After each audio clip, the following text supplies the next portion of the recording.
welcome back to the channel, and today we are going to be talking about one of the most asked questions ki bhai, how do you navigate psychiatry residency? Are there any tips to survive these hell of a 3 years?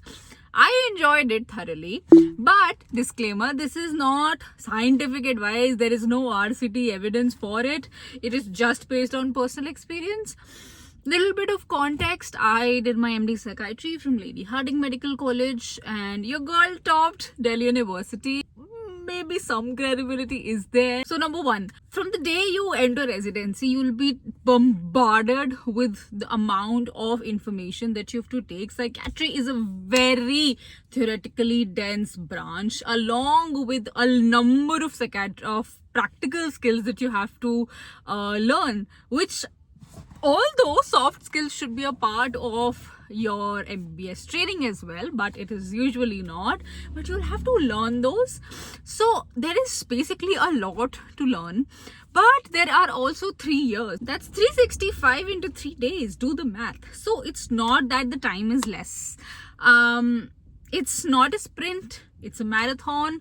And even if you just learn one thing a day, even if it's just one definition, even if it's just one ICD ka classification, you're good to go. That's a good pace. You don't have to learn entire chapters. I've tried to do that. So there's this book on psychopathology called Fish. There's another one called Sims, and they have these huge chapters which by the end of your residency, or at least by the end of your, or actually by the end of your first year, you're supposed to know, let's say, thought. You're supposed to know perception. Like if you think kitna hi variation ho sakta hai in type of thought disorders and perceptual abnormalities, there's a lot of things to do. So yes, and it's very confusing because human beings are confusing. So the point is, you'll have to be very kind to yourself in this. I learned this maybe 6 months down the line when after my residency started, that you can't achieve a lot every day. So the goal should be that you achieve something every day. Number 2,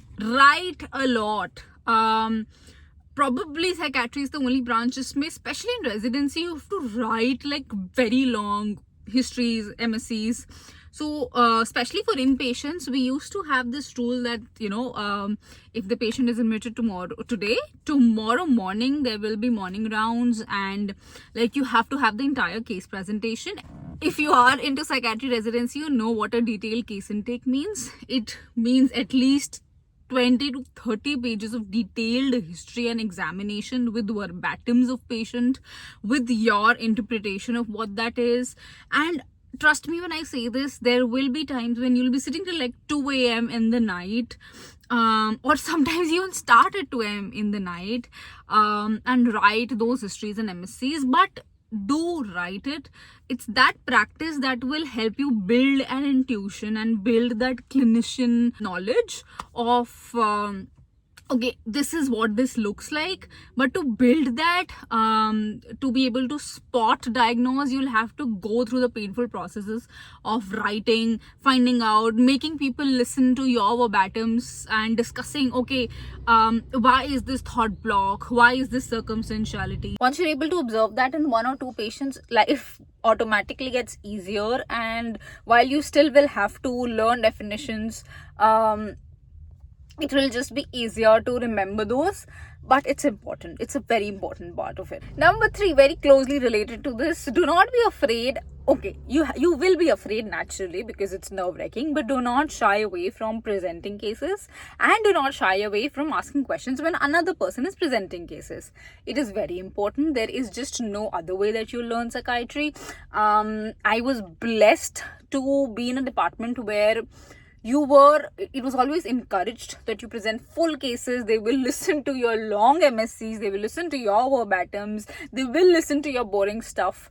I know that it feels like a lot, but that has really helped me and continues to help me now also, because it will define the way you approach diagnosis. It will define the way you approach treatment. You will only get to know about the intricacies of treatment guidelines if you present cases.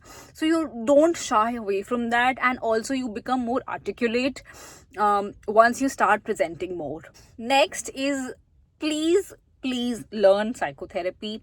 You don't have to be an expert in like all schools of psychotherapy, but do know CBT, do learn DBT, do learn motivational interviewing, because that is what will be a very advantageous distinction between you and those people who do not, who call themselves like biological psychiatrists, whatever that means. Because therapy, learning psychotherapy, learning psychology helps you relate more, first of all, to the client, helps you understand patterns and dimensions. जो हम DSM में बात करते हैं about dimensional thinking, I don't think it can come only from practicing core psychiatry with just psychopharmacology. You have to identify patterns, to be able to really identify perpetuating factors, to be really able to identify what interpersonal issues are there, and what you need to warn the patient about कि भाई कब वापस relapse हो सकता है. You need to be aware of a lot of psychological functioning and that sort of sophistication psychologically, and that will not come unless you learn about therapies, you practice those. And residency ke baad you'll never get that time. And not just understanding the psychology, it actually learning psychotherapy has improved in many ways my prescribing, depending on what are the client's defenses, what are their what traits, what sort of personality dimensions are there. It really guides your treatment, also guides their adherence, therefore guides the amount or the duration of treatment that the patient will need. So it's very complex. There is significant improvement in areas of emotional regulation, in their functioning. So it is an important part of it, and you cannot deprive your patients at the end of the day of all possible therapeutic modalities. And being in private practice, I know this for a fact that there will be people who will not be ready to try psychopharmacology from the first go itself. They will want to try psychotherapy. Again, you have to explain the whole thing that okay, with mild symptoms only therapy can work, moderate to severe you will need medications. So it is important to keep that in perspective and keep that in your mind. There are more. Let me know if this makes sense. Should I make a part 2 of this, or should we just leave it at this? Let me know.